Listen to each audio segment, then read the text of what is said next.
You just want me to do the ones you have to do? Well, I How'd you always figure do it? those first. And it was the last one out of the three we have to do. 16. Yeah, 16, that one. What's it look like? I bet we're taking a limit. Maybe. The limit as x goes to 0 from the right, yes, of e to the x minus 1, and all of its raised to the power of 1 over the natural log of x. Okay. So e to the 0 is 1. So in the parentheses there, we have 0. The natural log of 0 becomes infinite, so we have a 0 over 0 form. So that's another one of our indeterminate forms of the exponential variety. And we take care of those using a logarithm. So all of these steps apply. We set this limit equal to L so that we have an equation. Then we take the natural log of both sides.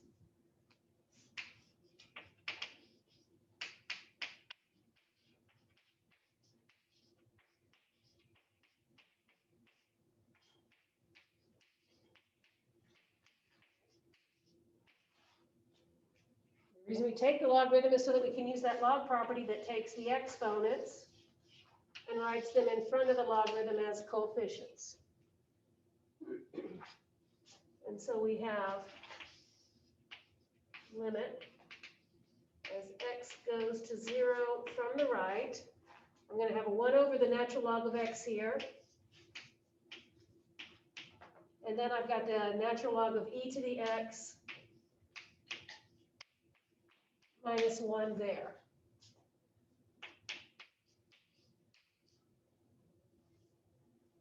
We're trying to make this in the right form to use L'Hopital's rule, so we need a fraction. So let's go ahead and write that as the entire numerator. And then we have to see if it has the right form for L'Hopital's rule. E to the 0 again is 1, so I got 0 here. The log of 0 is infinite, and here I have the log of 0. So I do have the form of infinity over infinity, and that allows me to do L'Hopital's rule.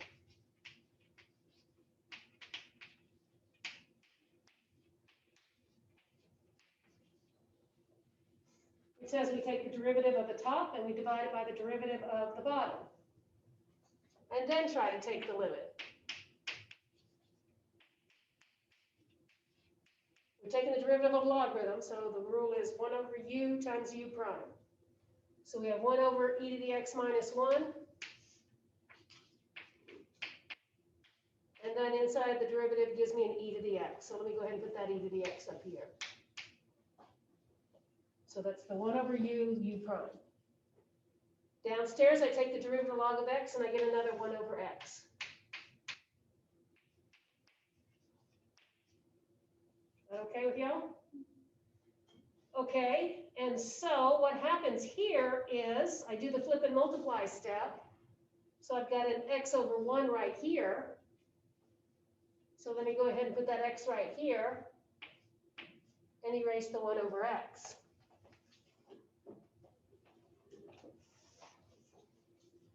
So tell me what's happening to the stuff that I'm taking the limit of over here. Is this still 0 for 0? It is. So how about we do another application of L'Hopital's rule? Derivative of the top divided by the derivative of the bottom. Now on top I've got a product. So I got to do the product to be able to take the derivative up there. So I have the first times the derivative of the second plus the second times the derivative of the first. Downstairs, the derivative of e to the x minus 1 is another e to the x. So I have a common factor of e to the x. I can cancel that.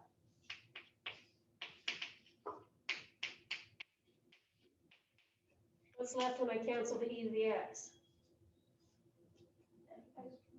X plus 1, because I'm factoring it out. And that'll leave me the x here and the 1 here. So the limit of that is equal to the natural log of L. As x goes to 0, this goes to 1. And then solve for L to get e to the 1.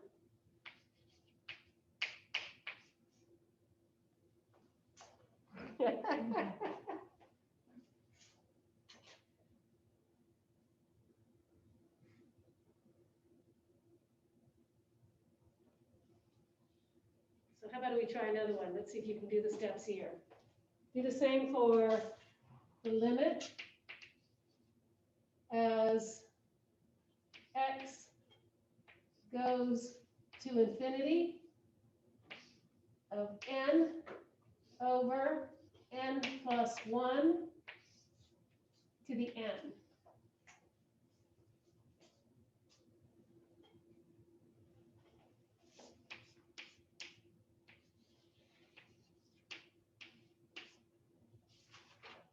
Limit is n goes to, sorry, we got x's and n's. Put an n here. I use n's in my cal too, and I use x's here. N over n plus 1 all to the n power. I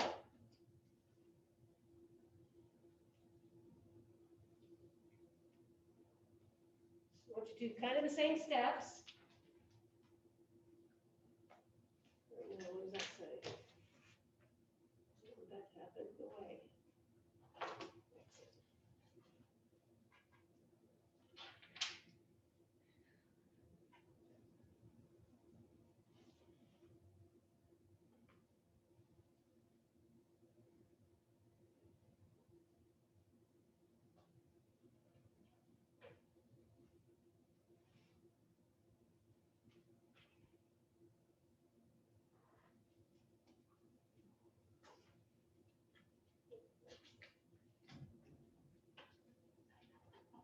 As n goes to infinity, what's happening to the stuff inside the parentheses?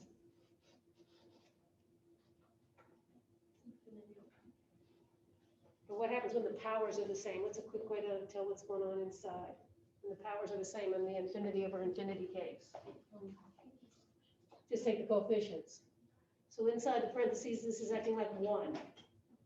So we have another indeterminate form of 1 to the infinity. Another exponential indeterminate form. So I want you to do these same 2 steps here and see if you can get that in the form of either 0 over 0 or infinity over infinity. Set that equal to L, take the natural log of both sides, and then see if you can get it into a right form.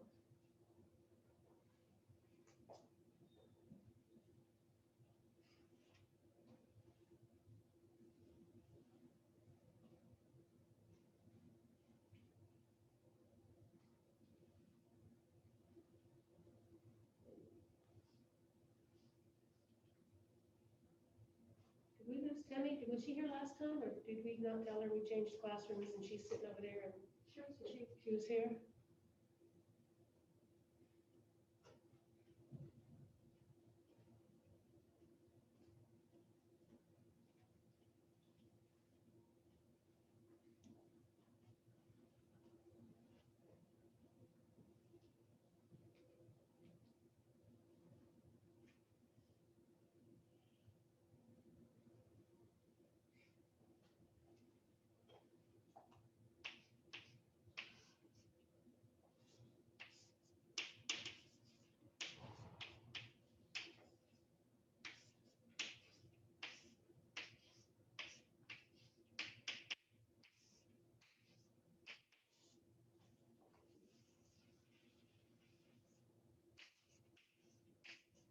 We'll start there, allows you to bring that power down in front.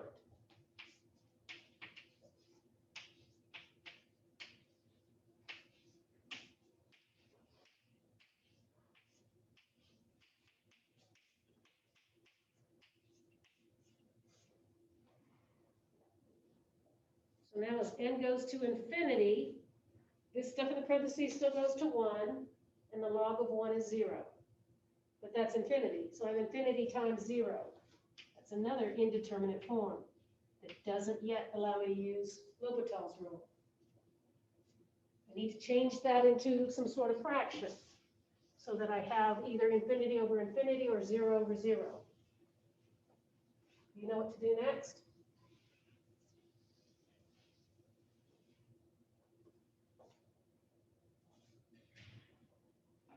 I'm going to move this term. That multiplying by n is the same as dividing by 1 over n.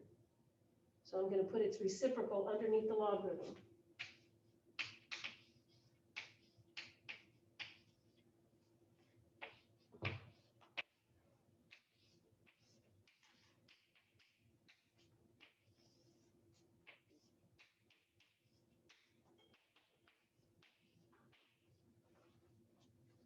Hopefully now it has this right form for L'Hopital's rule. 1 over infinity is 0, and then the log of 1 is 0. So it does have the right form for L'Hopital's rule. So try it. Take the derivative of the top, divide by the derivative of the bottom, simplify a little bit, and see if you can take the limit.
It's 1 over u prime.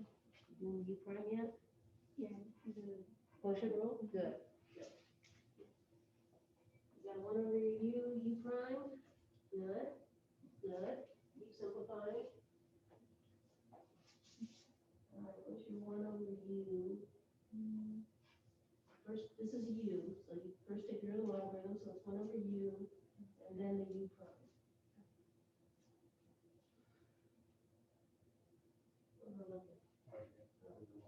It's 1 over u prime. Good. Now take your bottom, and you're almost there.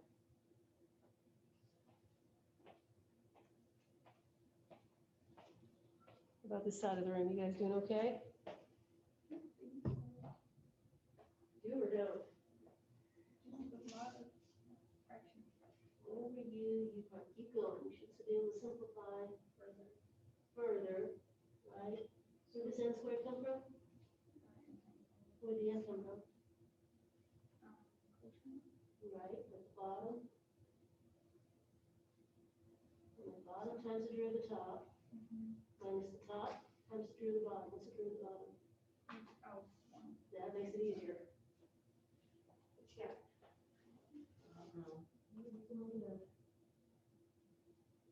That's real small there on me. But I think you're okay. Are you taking care of that bottom?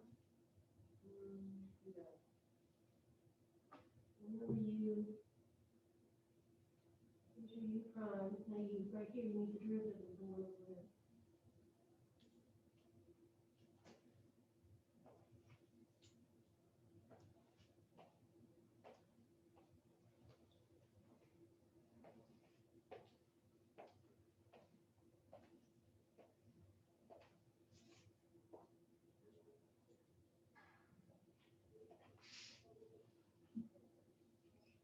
is that E prime? U prime.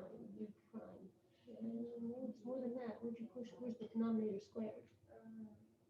Put that over after denominator squared, and I think you're okay. I think you should just have a 1. All right, you got an n here and a minus n there, so you should just have a 1 over the denominator squared. So 1 over n plus 1 squared. All right, you got a bit of algebra now. You said you can combine that and make it one fraction. You got a fraction over a fraction times another fraction. If you can simplify that as a single fraction. Ooh, why is it so hot in here? Or is it just me? Hot in here?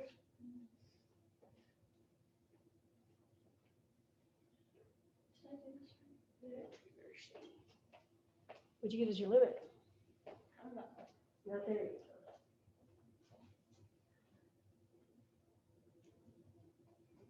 So the derivative of this is negative 1 over n squared. So we get a negative in there. I think all your steps are good. Just give me a negative sign somewhere. All right, now we're ready to take the limit of that. Power on top, same as the power on the bottom.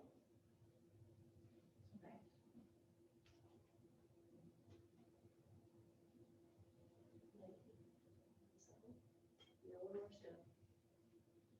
And that's it. No, not negative e, that's the power. E to the negative. Anybody else getting a limit of negative 1? E to the negative 1?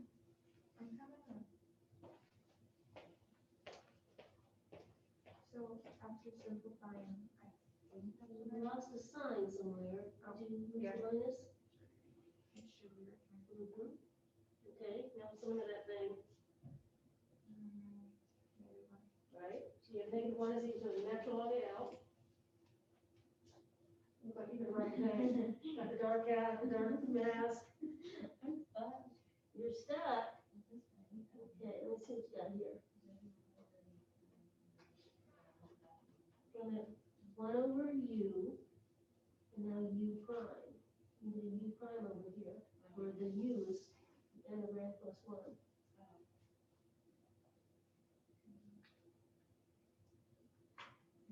Good.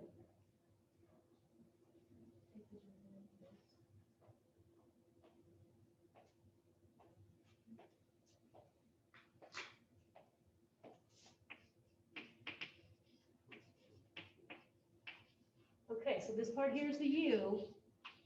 So the log of u is 1 over u.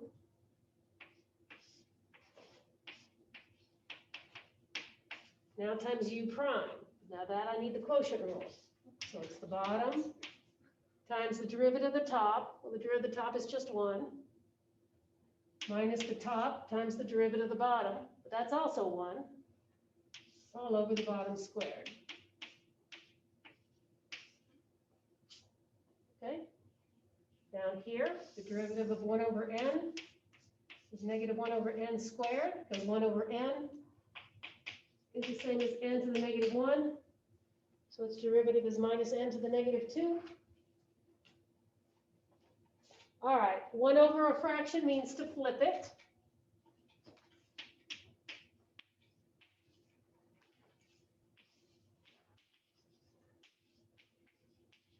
So this becomes n plus 1 over n.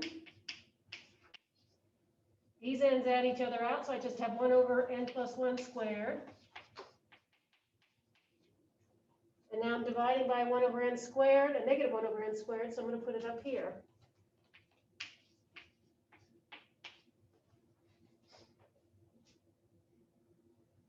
So one of the n plus 1's will cancel. One of the n's will cancel. And let's think of this as minus n over n plus 1.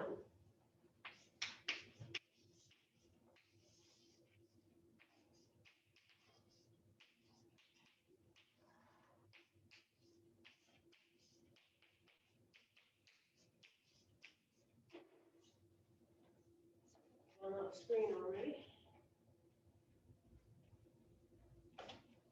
Did you get to that part? So now this has the same power on top as on the bottom, so our infinity over infinity tells us that this limit is -1/1. Yes, ma'am? So when we have the n+1, don't we also have a -1 on the bottom? So what is the one? Well, I just moved it on top. Oh, Right, divided by -1, same as multiplying by -1. gotcha. Like, it looks prettier on top. Makes sense.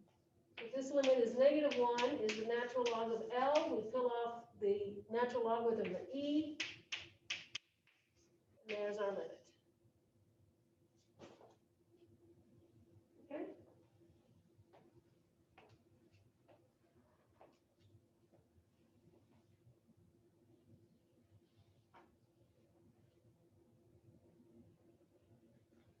Another one. I can do it. Let's see, let me move this over a bit. All right, what's your web work? Okay, it's not, doesn't look that difficult, I just think, I feel like I didn't do it right. It's the limit as x goes to infinity, and it's like two problems, so it'll be to infinity and to negative infinity, Okay, I think I know which one you're talking about. and it's 9 over e to the x minus 3, all over e to the x minus 3. Like that for both of them? Yes. So really what you have to know is what the graph of e to the x looks like.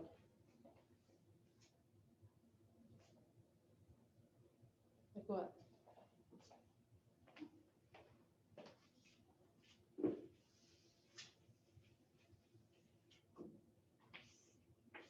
E to the 0 is 1, then what? Then it increases, right? So as x goes to infinity, what does e to the x do?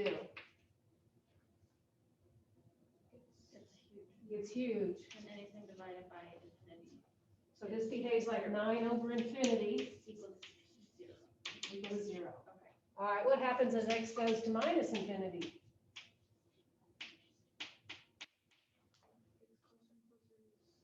So e to the x goes to 0 as x goes to minus infinity. So the second limit looks like 9 over 0 minus 3. Oh, okay. And so that gives us a -3. Okay, I got the math, I just wasn't getting like the concept. Can't move that anymore.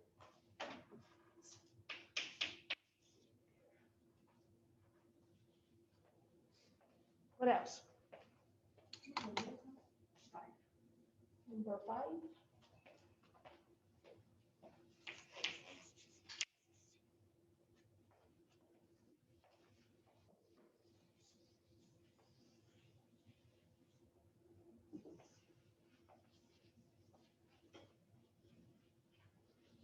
What else? Okay, wait, I have another question about that one. Okay. So, would I still use L'Hopital's rule on that? They didn't have an indeterminate form, Oh, right. right? You can only use L'Hopital's rule for 0 over 0 or infinity over infinity. So you always check that first.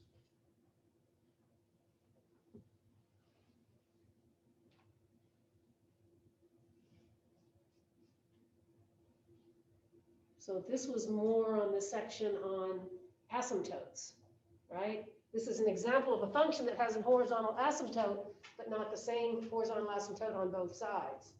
On the right side, this graph goes to 0. On the left side, this graph goes to -3. So I'm kind of interested what the graph looks like in between. So let's find out. So let's make that an extra part. So we got y is equal to 9 over e to the x minus 3, and suppose we want to graph it. It technically has 2 horizontal asymptotes. We've never seen a function that had 2 horizontal asymptotes. This one does. The line y is equal to 0 is a horizontal asymptote. And that's on the x goes to infinity side. So on the right-hand side of the y-axis. And y is equal to -3 is a horizontal asymptote. And that's as x goes to minus infinity. Do we have any vertical asymptotes? How do you find a vertical asymptote for a function? It's at the bottom you put a 0. So can you solve this equation for x? Well, then you're trying to solve this for x. What's the solution to the equation e to the x is equal to 3?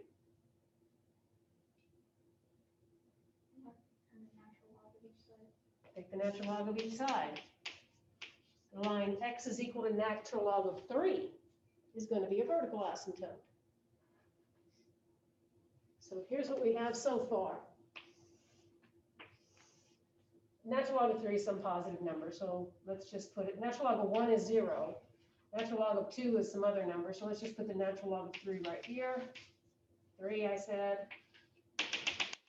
That graph isn't going to cross that. Then beyond here, it's going to head toward the x-axis. Beyond here, it's going to go down to the line y is equal to -3. So it kind of looks like it cuts the plane up over here and over here. And let's figure out what the graph does. Might be here or here. See how we have 4 quadrants, but they're all kind of staggered now. If I take the derivative, I can tell whether this thing's increasing or decreasing. And we're going to take the derivative by looking at it as 9 times e to the x minus 3 to the -1. So that its derivative is minus 9 times e to the x minus 3 to the -2 times e to the x. So if I simplify that, the -9 e to the x is on top, the e to the x minus 3 squared is on the bottom.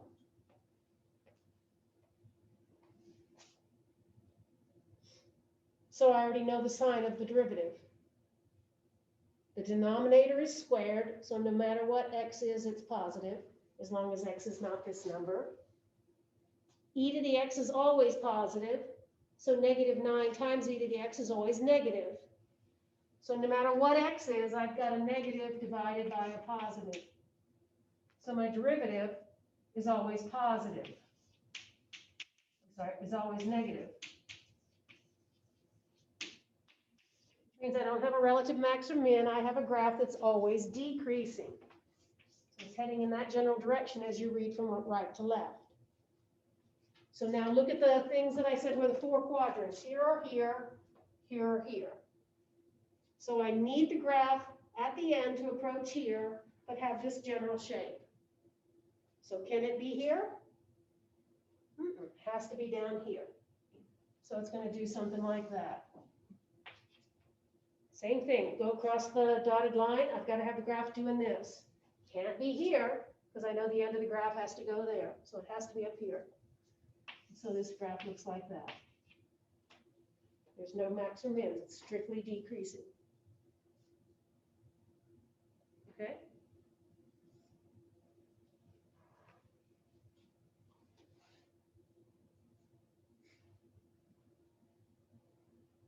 All right, what else you got for me?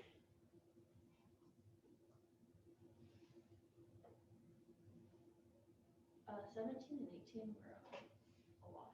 17 and 18 were a lot? Does that mean hard or? What do you mean a lot? I'm trying to remember what exactly. They're just like a lot. I don't know what a lot means. I know, like all What does a the lot different mean? parts, and can you go over, this is kind of a dumb question, but can you go over even and odd graphs again?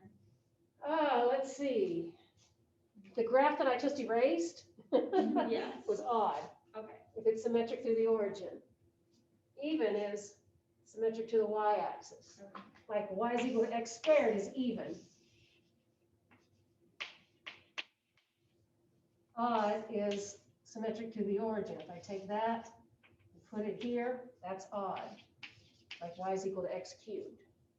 So if it has the same picture up here as it has down there, but It's like flipped across, it if you were to flip it across the diagonal, then it makes it odd.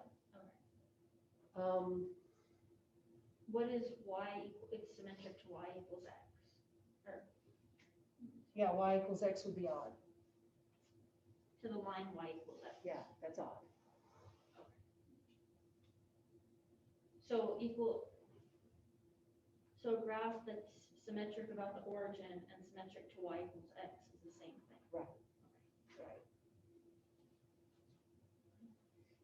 I didn't realize it asked for that. But you can guess, right? You had two chances, even odd, and you probably get it.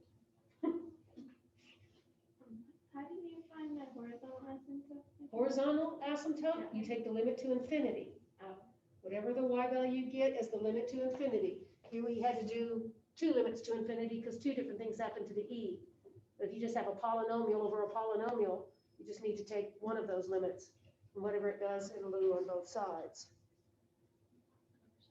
Okay? Vertical asymptotes, you set the bottom equal to 0. Horizontal asymptotes, you take the limit to infinity.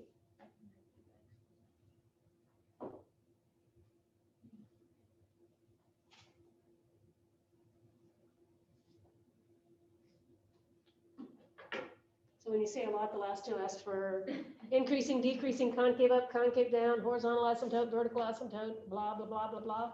Kind of like what we did here, right? Except I didn't do the concavity part. I just faked it. Right, I can answer the concavity by looking at this, or at least looking at the picture. She just asked this, but I kind of zoned out. Which one, okay, so, the vertical asymptote is the, Vertical asymptote, bottom equal to 0. okay, and horizontal, Horizontal asymptote, limits to infinity. okay. And I feel like I remember learning, well, obviously I didn't learn them that well, but there was like three rules, like if the power on the top is bigger than the power on the bottom, it's one thing, and then there's if they're equal, it's the Right. coefficients and those If it's same powers and you're taking the limit to infinity, you have infinity over infinity, then the same powers, it's the ratio of the coefficients of the highest power. If it's bottom heavy, then the bottom grows faster, which means it becomes infinitely large and the whole fraction goes to 0. It's the other way, the top grows faster, so the ends of the graph peel away. They go to infinity. So top heavy, no horizontal asymptote. Bottom heavy, y is equal to 0. Otherwise, whatever the ratio of the coefficients is. So yes, you did learn that. Not just in high school. We wrote that on the board back when we were in the other classroom. Is there another building on campus you need to see? Then we can get this class changed again. You know, it's kind of ironic. Me and Jordan were talking about how we were confused why all the math classes were in the media and communications building when there's a math building. Because when we started the semester, we were only allowed 25% occupancy. Math classrooms can hold only 40. So it was due to COVID. It was That's due to what we were COVID, wondering. definitely due to COVID. So like before this and the whole COVID thing, y'all were in the math building? Unless we had a large class. As I said, all these classes hold in the neighborhood of 40. So if you were in a general section that had 150 students, they were either in chemistry or in Holden or in MCOM. I can't even imagine this room at full occupancy. Well, it starts full occupancy at the beginning of the semester and then we have the quitters. Well, Yeah, I can't see as many people taking one health class. I haven't had a class this small in a long time. Really? They're Do usually- you, what's your usual? Well, usually the honors has a max of 25, Um, so they're usually full at 25. we're also an off semester too. This is an off semester for Cal 1, and then when they saw my name, nobody wanted to take it. Psych? I think that's specifically because of what. Yeah. Sucker. You teaching Cal 2 next semester? I am, next semester being fall. Fall. I don't do summers. Semester. Well, I You might wanna have do you, summer? I asked her. Good. Well, there's only 2 people enrolled, so I thought, man, I scared them all away. Do you teach top 3 at all? 'Cause I'm I taking do it top- once every blue moon, but the 2 guys that do it regularly are very good, and they always ask for it, and they have much more seniority than me. Yeah, I'm taking top 2 over the summer. Good. So, yeah. Good. So, I'm not behind you anymore.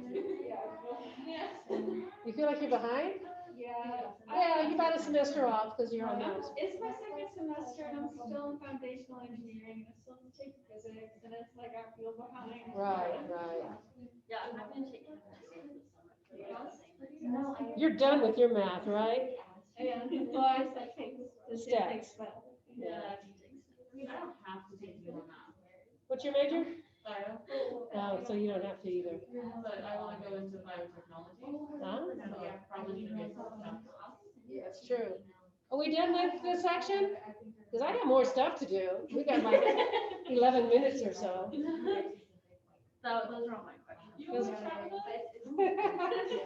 I do, but I got more stuff to do.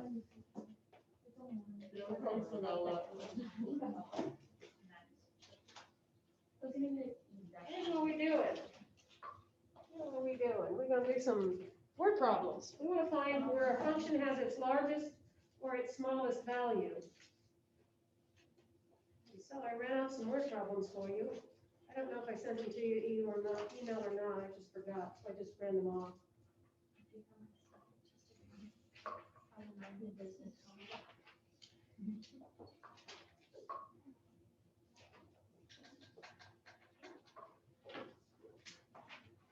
So I did this so we wouldn't have to, write all the problems on the board. Really doesn't help who's ever watching a video. You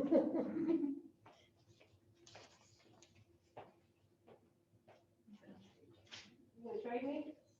Can do that.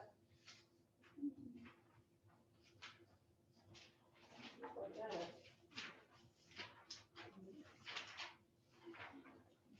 Okay, so what we're doing next in section 4.6 is we're going to go back to finding max and mins of functions. Except the function is going to be kind of hidden in the word problem. We have to come up with it ourselves. Once we have a function, we know where it has its max or min, or at least we know how to go hunting for it. You take the derivative, you find the critical numbers, and then we're going to do the second derivative test instead of the graphing stuff. We'll do the second derivative test to see if the critical number gives us a max or min. So the big problem in section 4.6 is not the calculus, it's coming up with the function that we want to start taking derivatives of. So if it's hidden in the word problem, you got to kind of get yourself organized. Always read the problem first. It's usually in the last sentence that you are given what your objective is in this problem. It'll say something, find the largest rectangle, or find the object that has this biggest volume, or smallest cost. So that's your objective function. That's what you're going to try to write as a function of one variable. Maybe it involves drawing a picture and labeling your unknowns with variables. But once you have that, can you translate it from the picture to an objective function? Well, sometimes you can, but it might have too many variables. If your objective function has more than one variable, we don't have to take derivatives of that yet. So we need some sort of side equation. So somewhere in your word problem, there might be a number that we haven't used yet. That number implies something is equal to it, and we use that to write a side equation. From that side equation, we solve for our extra variable, substitute it into our function. Now our function has only one variable, and we take derivatives, find the critical numbers, blah, blah, blah. So let me write down what I just said. In our word problems, in section 4.6,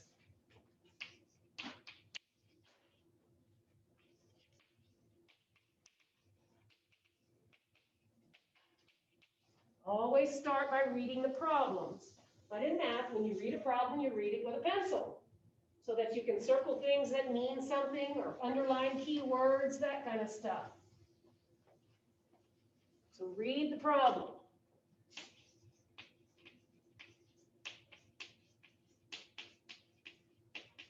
Maybe as you're reading, you're drawing a picture to help you get the problem organized. Maybe if your problem's talking about a rectangular plot of land, then you draw a rectangle and you start putting stuff on there. Read the problem. As you're reading the problem, identify what you know and don't know, right? What length? Okay, I need to put a variable to represent the length. Stuff like that. In the last sentence, your objective is stated. So I want you to take the time and state your objective in words.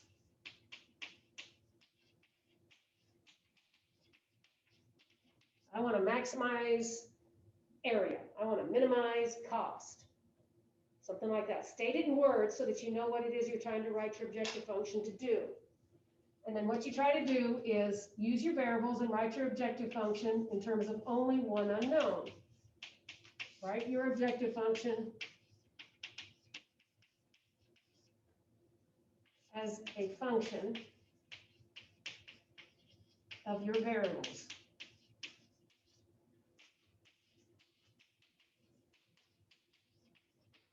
If your objective function has too many variables, try to write a side equation.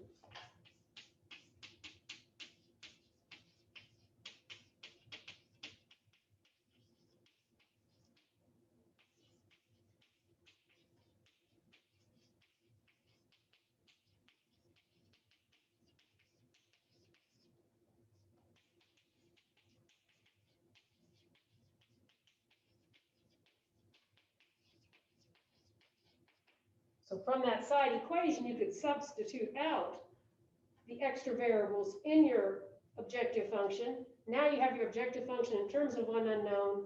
The next step is to do the calculus.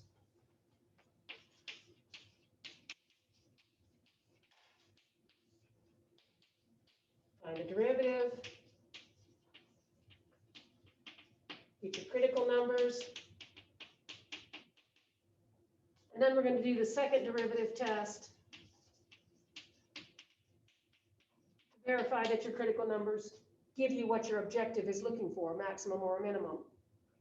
And then finally, if everything works right, if you've got a max and you're looking for a max, then you state your answer in a sentence. Because you got to make sure you answer the question.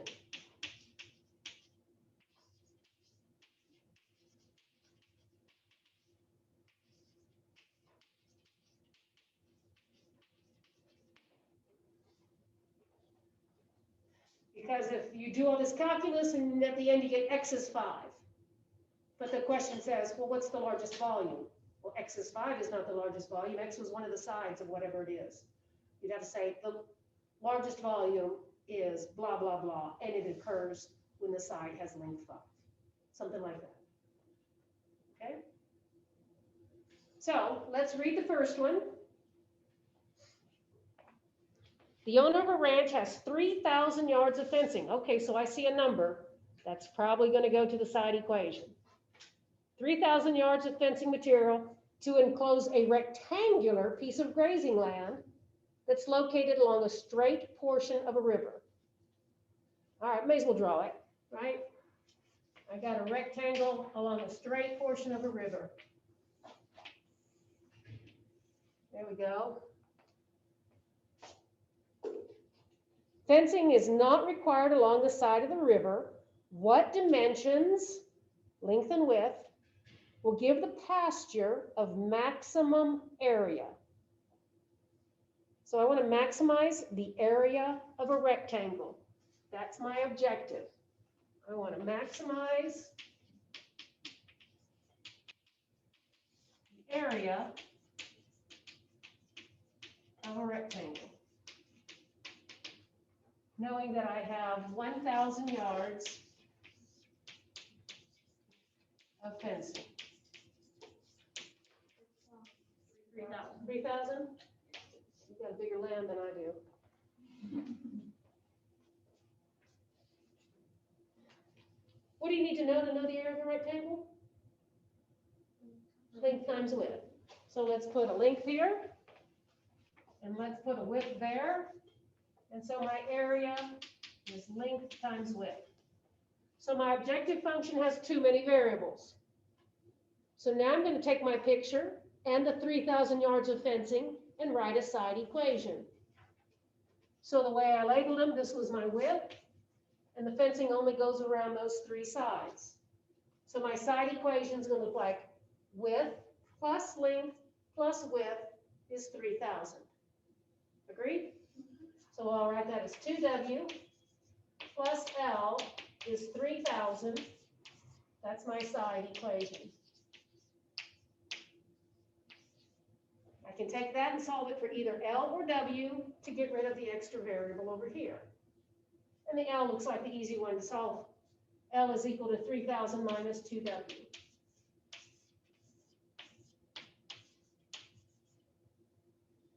take the 3,000 minus 2W, put it in where the L is, and now we have my area as a function of one unknown.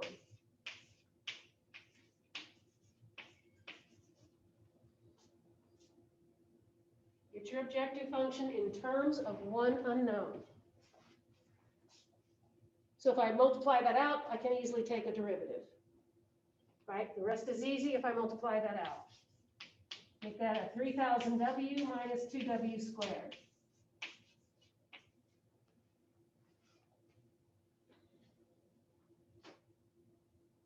So take the derivative, tell me what your critical number is.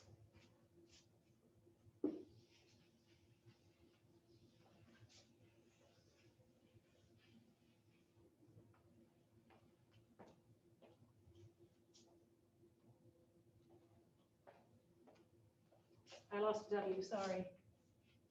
Let's put a tiny one next to that 3,000. So we're multiplying that out. I just have to multiply that more carefully. So the derivative of that is just 3,000 minus 4W.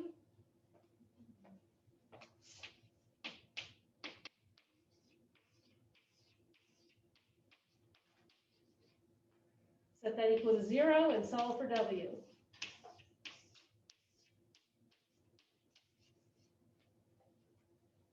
So I need to know where 4W is equal to 3,000. I'll divide by 4. 750.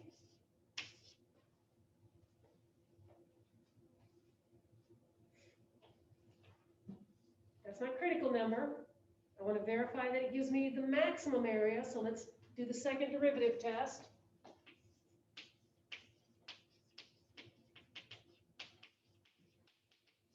Here's A prime. A double prime is just a -4. So no matter what the critical number is, it's saying that my graph is concave down. So if the graph is concave down, then I have to have a maximum, right? Second derivative is negative, concave down, so I have a max at my critical number. That's what I wanted. I want to maximize it. And now let's answer the question, what dimensions give the pasture of maximum area? So I need this to be 750. That makes this 750. And now let's use up all the fencing. Let's figure out what L is. 750 done twice is 1,500. From 3,000 is another 1,500. So the pasture of maximum area has dimensions 1,500 by 750 yards.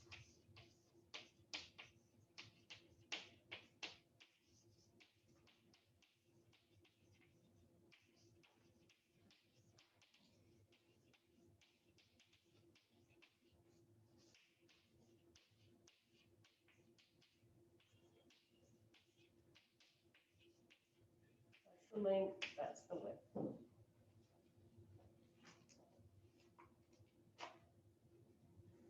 And that's the way we're going to try to organize all of them.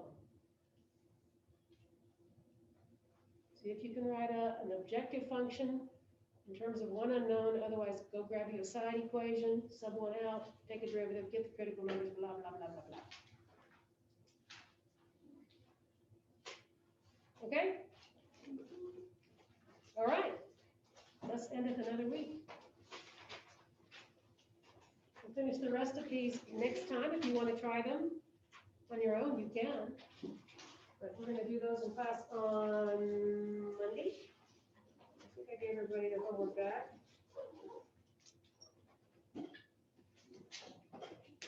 If you still have homework questions, I got some time to answer them. So if you want to stick around and get homework questions answered, I can do that.